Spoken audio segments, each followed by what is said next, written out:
Good evening, Grumpy Nation. Here we are again. I hope everyone's feeling well, apart from Vaughn, who's obviously sick. I'd like him to feel well, but he won't be, will he? So, yeah, you know what I mean. So, get well soon, Vaughn. Right, we're going to tuck into the corporate sector again tonight. Give them a bit of a seeing too. Who we got tonight? It's quieter tonight, isn't it? Espresso Mechanic and Cellini, good to see you guys. Let's shall we just get ready to crack on? I think you know the score. If you like it, like it. If you don't, why are you here? If you've good evening, Dreadeye. If you want to drop me a donation, then feel free to do so. Many people do, well, not many people, but people do, and I really appreciate them. You'll get a shout out for it, and you'll get the dreaded siren if you do it on the screen, or if you do it live. Hi Vaughn, good to see you. Good to see that you've crawled out of your pit to see us, even though you're desperately ill, or you're lying on the couch with your lemsip. Anyways, regardless of that, and then that's about it. We'll go through this, and any questions, feel free to fire in. I'm always available or accommodating to a degree. If you're on the vertical stream, all you need to do to make a comment is subscribe. You don't need to wait. There's no waiting period. Everyone just gets to talk as soon as you're a subscriber. That's the only stipulation. Doesn't cost you anything. And you can even unsubscribe later if you want. I don't care. I've given up caring. Oh, she's going to make banana bread tomorrow. Excellent. There. So he's not off his food then, is he? What is it? Feed a cold, starve a fever. So I'm assuming it's a cold he's got. I've been fasting for 2 days now, so this is day 2 of the fast. I've lost 3 pounds at weigh-in this morning. And we'll see how that goes. I'm not sure how long I'm gonna keep going, but I'll get you posted. Right. I'm just checking the vertical stream is running. Yes, it appears to be. It's live. Excellent. Right. Here we go. Here we go, people. Let's get into it. As they say. Turn the lower third off. You know who I am. She can't bake. I bet you could if you put your hand to it. Did you not work for a bakery? Did you not pick anything up, Cellini? Come on. Right, anyway, here we go. Let's start with a disclaimer. Because, as always, this is a fact-based channel dealing with court records, internal corporate documents, congressional testimony, and documented evidence. We're not peddling conspiracy theories. Everything I'm about to show you tonight is sourced from legal proceedings, government investigations, and companies' own internal documents. This is not speculation. This is documented corporate behaviour that has killed people for profit. Right, now that's out of the way. Tonight we're talking about when corporations kill. And I mean that literally. We're going to examine cases where major corporations knew their products were deadly, calculated that it was cheaper to pay compensation than to fix the problems, and made the conscious decision to let people die for the mighty dollar, all for profit. So if you're in the chat, let me know where you're watching from tonight. Feel free to jump in at any point. If you've got any experience with corporate negligence, whether personal or professional, drop it in the chat. We'll get to it later. Now, I know what some of you are thinking. Sarge, surely companies wouldn't actually calculate human life in spreadsheets. Oh, you sweet deluded children. Not only do they calculate it, they've got entire departments dedicated to it. I'm going to see exactly how they do it. So let's start with the corporation kills big one, which was the granddaddy of it all, ground zero, the Ford Pinto. So, the Ford Pinto from 1973. The memo was released. This is the Rosetta Stone of corporate callousness. Ford's own engineers calculated that fixing the fuel tank problem would cost $137 million. So the car had a problem. If you rear-ended it, it tended to burst into flames. And that worked out $11 per car across 11 million vehicles. Simple fix, right? But Ford also calculated that paying compensation for deaths or injuries would only cost $49.5 million. So what did they do? They quite simply chose to let people burn because it saved them $87.5 million. They literally put a price tag on human life. They reckoned about $200,000 per death, $67,000 per serious injury, and $700 per burned car. These weren't abstract numbers. They were real people, real families, real children who burned to death because Ford couldn't be bothered spending $11 per car. And it's worse than that. It's actually worse. I can see that you are astounded, Shalini, and you should be. Here's the really sick part. Ford's calculations were deliberately dishonest. They claimed burn injuries would equal burn deaths when experts knew the ratio was 10-1. They used artificially low values for human life when federal agencies recommended much higher figures, and they inflated repair costs when third-party companies offered fixes for under $5. Between 1970 and 1978, an estimated 500 to 900 people died in Pinto fires that could have been prevented. That's not my number. That's from court testimony and congressional investigations. Ford knew these cars were death traps and fire traps, and these are direct quotes from internal Ford documents. You think any Ford executives went to prison for this? Take a guess. We'll come back to it near the end. The Pinto case established a template that corporations still use today. Step 1, identify a deadly flaw. Step 2, calculate cost of fixing versus cost of compensation. Step 3, if compensation is cheaper, let people die. It's quite straightforward. Good business, yeah. Step 4, deny everything until the evidence becomes overwhelming. So what do you think happened to the Ford executives? Do you think they got prison, fines, promotions? Let me see your guesses. Yeah, they are evil. They're definitely evil. Right. And not to be outdone, General Motors didn't make it any different because the next one isn't a small car with a rear end problem. It's a full-size pickup truck with side impact problem, and the scale of death is even worse. For 2 decades, from the early 70s into the late 80s, General Motors sold millions of Chevrolet and GMC pickups with fuel tanks mounted outside the protective frame of the chassis rails. A design nicknamed side saddle. In plain English, that means the petrol tank sat on the sides of the truck, hanging like saddlebags, right where a side impact would crush it. You don't need to be a crash engineer to see the problem there. So what happened in the real world? Side hits that should have been survivable turned into instant infernos. Safety analysts and public databases corroborate that hundreds, and by some estimates over 1,000 people burned to death in crashes involving these side saddle trucks. Various tallies over the years placed the toll anywhere from the high hundreds to over 2,000 fatalities as the trucks aged on the roads. Different methodologies count differently. Some code deaths to impact force, some to fire.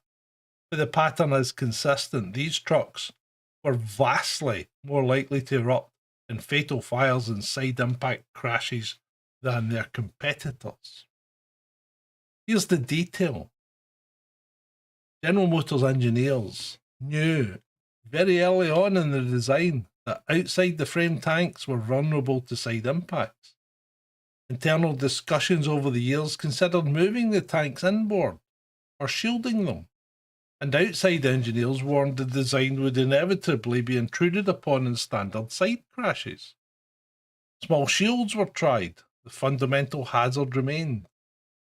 By the late 1980s, GM finally moved the tanks inboard on new designs, but millions of older trucks stayed on the roads for years. There's probably some still out there. And when regulators finally moved towards declaring a safety defect and a recall, a political deal was struck instead of a recall. Money for safety programs, but no mass fix for the millions of trucks that were still on the road. People kept dying in post-crash fires year after year because it was cheaper to negotiate than to retrofit. Sound familiar? Now, some will bring up the famous NBC Dateline scandal where producers staged a demonstration with pyrotechnics. Yeah, and that did happen. They set one on fire using mini bombs. And NBC apologised. Don't let a television stunt distract you from the documented risk that was signalled across crash data. Lawsuits, autopsy reviews, and engineering memos, independent analysis still showed a dramatically higher risk of fatal fire and side impacts from these trucks comparable to Ford and Dodge models of the era. So let's connect this back to the Pinto. Different crash vector. Pinto was rear, GM pickups were side, different platforms, compact car versus full-size truck, same lethal calculus. It's cheaper to deny and delay than to fix the fleet. Same outcome, families lose loved ones to fires that never had to happen. If the auto industry could normalise murder math and mental and gasoline, just wait till you see what happens when the product is a pill. Because the numbers get bigger, the denials get slicker, and the victims get blamed. So, moving from burning cars to poisoned pills, the pharmaceutical industry has perfected the art of killing for profit. And remember, YouTube, this is not opinion. This is documented fact.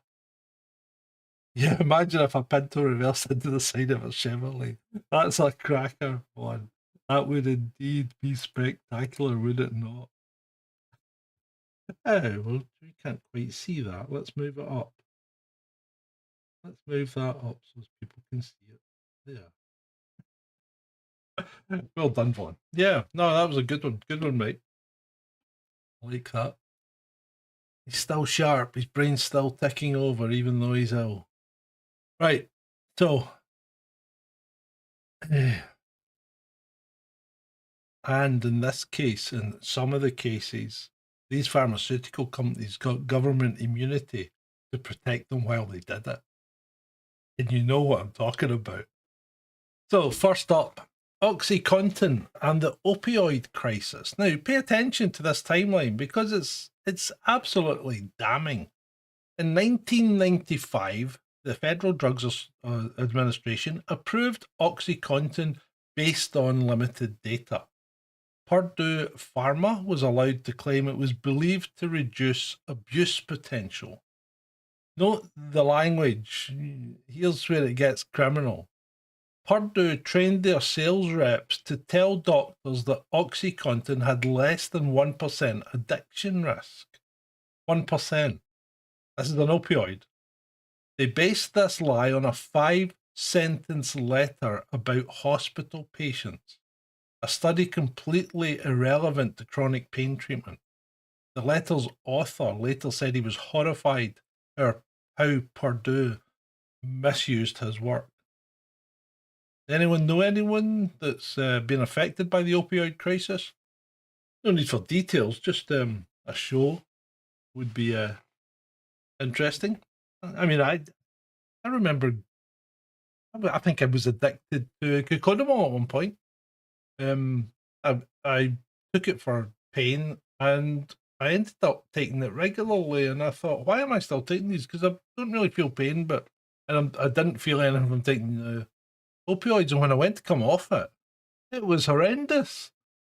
I just stopped in 2 weeks of like restless legs and couldn't sit still, fidgeting, always looking for something to do. It was weird, really weird.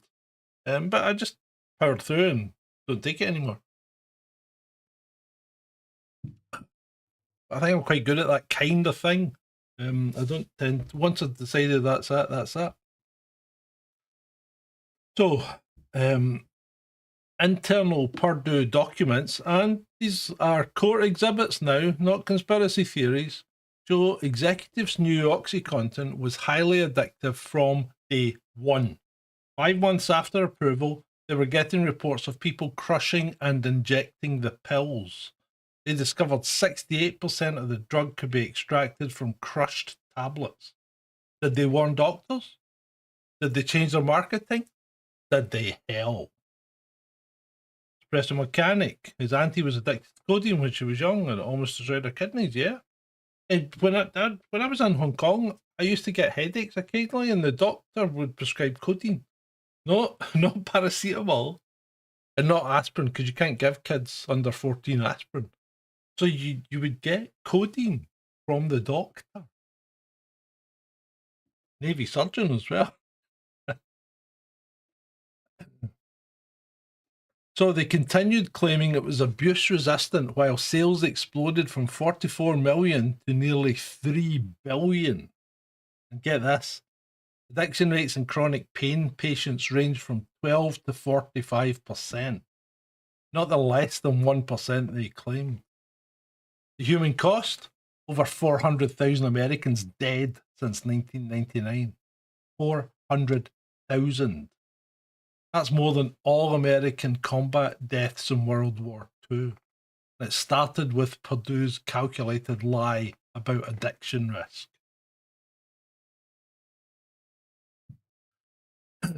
Purdue eventually pleaded guilty and paid $634 million in fines. Sounds like a lot. But remember, they were doing $3 billion a year at the end. So they made that much profit in about 4 months of OxyContin sales. So, still profitable business. What do you think happened to the Purdue executives who created this crisis? Prison sentences? Massive personal fines? Do you think they walked away rich? Tell me what you think. So it gets worse. Let's get worse. Let's talk about Vioxx. Merck's arthritis drug was known to cause heart attacks and strokes from 2000. But they had this information while aggressively marketing to millions. And America, this is the one thing that I cannot believe you still allow to happen. You allow drug companies to market directly to the public. I think there's only 2 countries in the world allow this. One of them is the USA, and I think the other, bizarrely enough, is New Zealand. I may be wrong on that, but it's something like that. But definitely the US. So they had the information that caused heart attacks and strokes, marketed it to millions, and internal documents show that Merck dismissed cardiologist warnings and even requested that safety information be kept from the public. The result? Between 88,000 and 140,000 Americans suffered heart attacks due to Vioxx. 30 to 40% of those were fatal. That's up to 56,000 dead from one drug that Merck knew was dangerous. Merck eventually settled for $4.85 billion and paid another $950 million in criminal penalties. But here's the obscene part. They pleaded guilty to a misdemeanor. A misdemeanor. That's an offence, not a crime. You get harsher sentences for stealing. So what's worse, selling a product you know will kill people or covering up the evidence while people die? And remember YouTube, this is all fact, all based on court and congressional testimony. So, Shirley has recently developed a gummy bear addiction. Oh, has she now? Well, there you go. Where are we next? Right. So if you thought pharmaceutical companies were bad, wait, wait, it gets worse. What about corporations that deliberately poison children? And I mean deliberately poison them while calculating the costs. 2007, the year of the great Chinese toy recall. Mattel, that huge toy company, the world's largest toy maker, recalled nearly 20 million toys due to lead paint. Lead paint in 2007. We've known about lead since the Romans went nuts. And lead paint on children's toys. Lead that causes permanent brain damage in developing minds. So, adults can tolerate a certain degree of it, but children can't because it will stunt their growth. So Mattel had worked with some Chinese suppliers for 15 years. 15 years, and they praised these suppliers' exemplary product safety systems, while these same suppliers were painting their toys with lead. The recall included Dora the Explorer, Sesame Street, and Thomas the Tank Engine toys. Characters that kids trust, made by companies that parents trust, contaminated with brain-damaging poison. One Chinese factory alone produced 83 different types of toys painted with lead pigment. And here's the truly sickening part. When asked about consumer trust, a Mattel executive could only mumble, well, clearly we've let the consumer down. Let them down? You poisoned their children. And you think it gets better? Let's talk about Johnson and Johnson and their decades-long asbestos cover-up. So, dating back to 1969, we have court documents that show Johnson & Johnson knew their baby powder contained asbestos, a deadly carcinogen. Let's turn the ticker off. In baby powder, applied to the most intimate areas of women and children. Internal memos specifically mentioned trace amounts of asbestos in talc samples. Did they warn customers? No. Did they reformulate?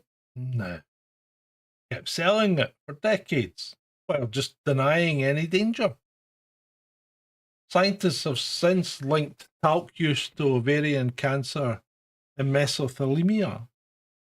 Thousands of women developed deadly cancers after decades of using products they thought were safe. St. Louis jury awarded $4.78 billion to 22 women who developed ovarian cancer, one of the largest product liability verdicts in history. We've all used baby powder at some point, haven't we? Yeah. Johnson & Johnson has faced over 60,000 lawsuits and spent more than $6 billion trying to settle claims. But get this, they've even tried to wiggle out of it. They tried to use bankruptcy laws to avoid liability. They spun off a subsidiary, had it declare bankruptcy, and then tried to cap their liability through the bankruptcy proceedings. And you got to give America credit here. Their federal judges have rejected this scheme 3 times. They're just not wearing it. But Johnson & Johnson keeps trying. Corporate 3-card Monte with cancer victims' lives and compensations as the stakes. What do you think the punishment should be for people that knowingly sell cancer-causing chemicals? Babies.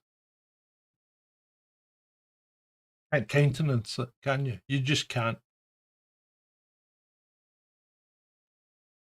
Oh God, here we go. I used to go to my auntie's, in the old days. Well, when I was growing up, nobody went abroad. You went to your auntie's for 2 weeks in the summer holidays. And my auntie stayed in Dundonald, not the one in Ireland, the one in Ayrshire. So we'd be sent up there for a couple of weeks, and right beside the village of Dundonald is a Monsanto plant, huge Monsanto plant. It's gone now. Now it's now a care home for the elderly, but it was a Monsanto plant. But let's talk about Monsanto and Roundup and the cancer cover up that's still ongoing. So Bayer, I think they're German, aren't they? They bought Monsanto in 2018 for 63 billion and inherited hundreds of thousands of lawsuits claiming that Roundup causes non-Hodgkin lymphoma. Internal Monsanto documents revealed in court show a company that spent decades manipulating science and attacking researchers who questioned glycophosphate safety. And we touched on that yesterday, didn't we? Because yesterday we were talking about how science has been corrupted by the corporations. So in 2015, the World Health Organization declared glycophosphate probably carcinogenic to humans. Monsanto's response wasn't to investigate safety concerns or to look at their processes. It was to launch aggressive campaigns discrediting the World Health Organization and funding studies designed to show safety. Now, the World Health Organization has its faults, but I think we can all agree that Monsanto is an inherently evil corporation. So, court documents revealed Monsanto's practice of ghostwriting scientific papers that appeared to be independent research, but were actually just made up company propaganda. They secretly funded the American Council on Science and Health and other front groups that attacked scientists studying glycophosphate. So juries have consistently found Monsanto liable. A Georgia man recently won $2.1 billion after claiming Roundup caused his cancer. The company faces over 60,000 active lawsuits despite spending more than $10 billion on settlements. Here's a modern twist. Bayer is now seeking state laws and Supreme Court intervention to block future cancer lawsuits. They are arguing that federal pesticide regulations should preempt state court claims. Translation: they want government protection from accountability. And this brings us right up to date, doesn't it? To the newest evolution in corporate immunity. So, we're going to talk about the SARS-CoV-2 vaccine here. And we're just going to put it bluntly in fact. And we're not talking about anti-vax conspiracies. This isn't about vaccine efficacy, whether it works or not, whether you should or shouldn't get vaccinated. I'm not interested in that. This is purely about the corporate immunity and the government indemnification schemes. So AstraZeneca was granted blanket legal immunity for COVID vaccine injuries. Blanket. Complete immunity. They cannot be sued no matter what happens. In February 2024, they admitted in court that their vaccine can, in very rare cases admittedly, cause TTS, which is blood clots. And here's the timeline. First, they got complete immunity. Then they made billions in profits and got damehoods, some of them. And when you see that woman being applauded at the tennis, who looks deeply uncomfortable, she's not shy. She knows. She knew what they were doing. And I'm pretty sure she knew that she was partly responsible. That is supposition on my part, but anyone can see that she knew. So they made billions in profits, but only after securing total legal protection did they admit that their vaccine could, in rare circumstances, kill people. Now, regardless of your vaccine stance, this should terrify you. The precedent here is that corporations can get government immunity, make massive profits, admit to dangers after they're legally protected, and not lose money or have to compensate the victims. This is abhorrent. No sane, civilized person would agree to this, surely. But they did. Families of those injured or killed can't sue the manufacturer. They have to rely on government compensation schemes that usually offer inadequate payments.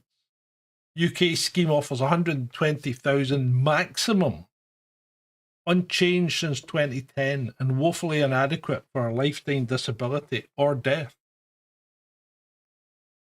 This is the newest evolution of corporate immunity, socialising the risks while privatising the profits. It's a great business to be in. So, why didn't they go to prison? It's a £1 million question, isn't it? Corporate executives who knowingly kill people face civil penalties, not criminal charges. When was the last time you heard of a CEO doing hard time for murder?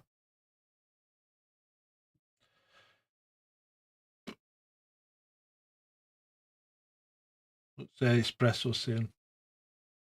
Anyone on the planet had got, I believe some people have had compensation, Shalini. A lot of people have been turned down. Also illustrates that they know what they are peddling isn't safe, and if they know it, they wouldn't seek immunity if they believed it was safe. Well, yeah.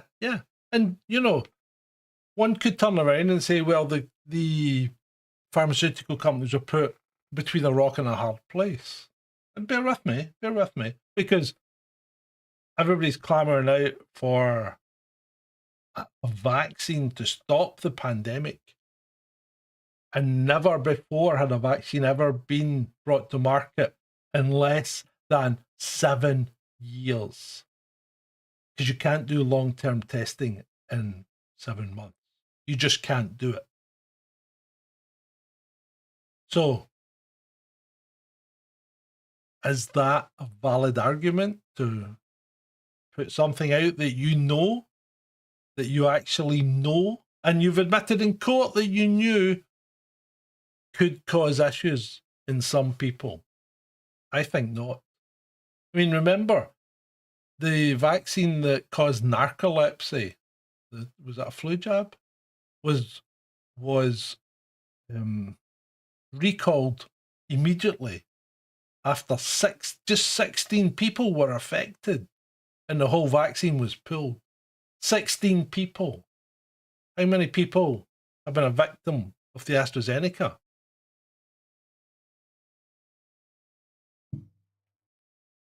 I don't even think it's bad or evil, people. Espresso Mechanic, I think it's just down to money. And as far as corporations go, it is purely down to money. Watch Robocop. Watch Rollerball. It's purely money. It's just a money thing. That's all it is. Right. Why does this keep happening? And what would real reform look like? So the system fails because it's designed to fail. When civil penalties are less than profits, corporations will choose murder. It's good business sense. Good business sense. When regulators are captured by industry, they protect corporations instead of people. When executives face no personal consequences, they have no incentive to change. There are 3 pillars of corporate impunity. Inadequate penalties. Merck paid $4.85 billion for Vioxx, but made far more selling the drug. Johnson & Johnson spent $6 billion on talc litigation. I mean, how many times can you say that? Talcum powder litigation. But generated decades. And when we say decades, we mean 50 years of profits. These aren't punishments, they're just licensing fees for the occasional murder. Second pillar, delayed justice. Legal proceedings take decades while companies continue profiting. And usually the people that are at the crux of these cases sometimes die before there's any resolution. The Pinto memo was written in 1973, but Ford didn't recall it until 1978. Johnson & Johnson's been fighting talc cases since the 90s. Justice delayed is literally justice denied when people die waiting. Regulatory capture. The Federal Drug Administration depends on industry funding. The watchdog is dependent on industry funding. EPA officials move between government and industry jobs. The revolving door. When the regulators serve corporate interests, they actively shield companies from accountability. Well, espresso mechanic, I mean, that's a given, isn't it, mate? I mean, I think any pharma company CEO would say that. And also they would say a customer cured is a customer lost, wouldn't they?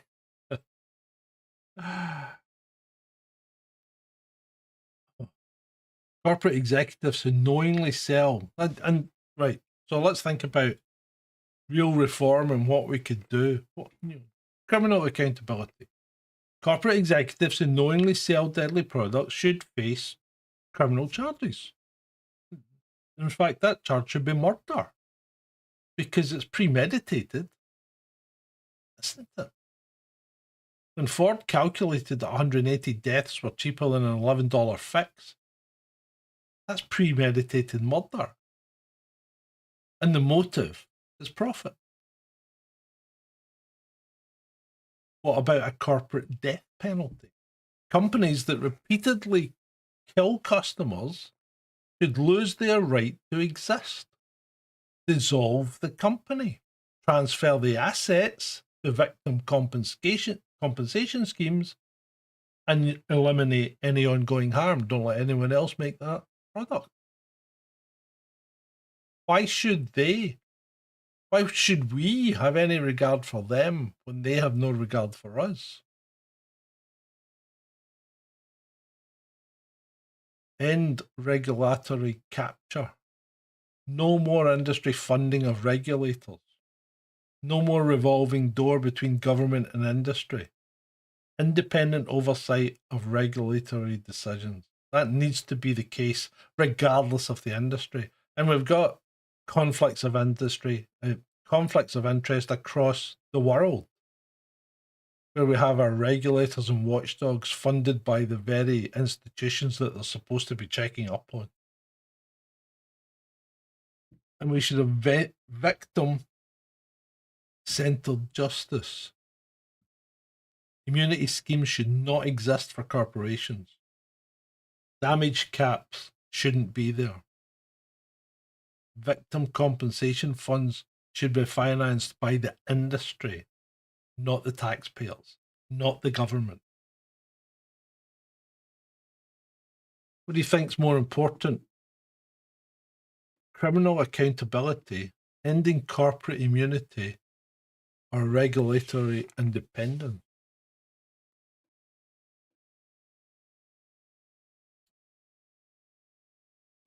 We don't have a lot of people in tonight, but it's just one of these things. Don't know why these things happen. Last night we were pretty busy.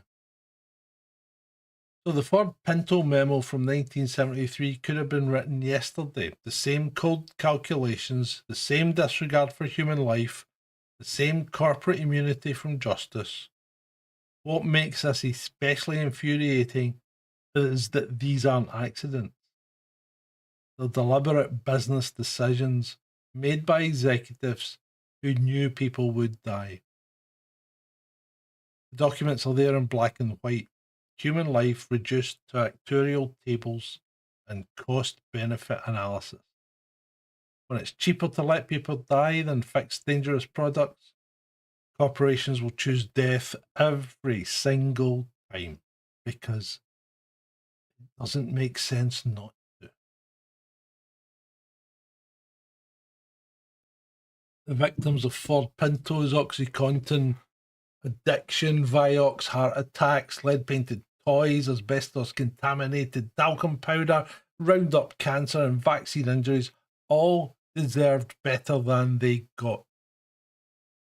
But more importantly, future victims deserve protection from corporations that view human life as just another line item in their profit calculations. So, yeah, I think the mega corporation should be broken up, Espresso. You're right. Far too much money as well, far too much power. Yeah. Corporatism has always been a problem, and we have been warned about it by Hollywood when they were actually doing their job, like Rollerball and Demolition Man. Corporatism's just a real big problem. And, capitalism's fine, but capitalism still needs to be tempered. As I said last week, I think there's a line between going too far left or right. I think you need to be in the middle because there's good in both sides. You just need to bring that out and bring it together. So there we go. That's quite it's been a shorter one tonight, but been less people in the chat. But the people that have been in the chat have been very helpful. Thank you. It's been a heavier topic. It's not so much fun. Maybe we'll get something funnier tomorrow. We'll see how it goes. But as they say, it's always been great for you.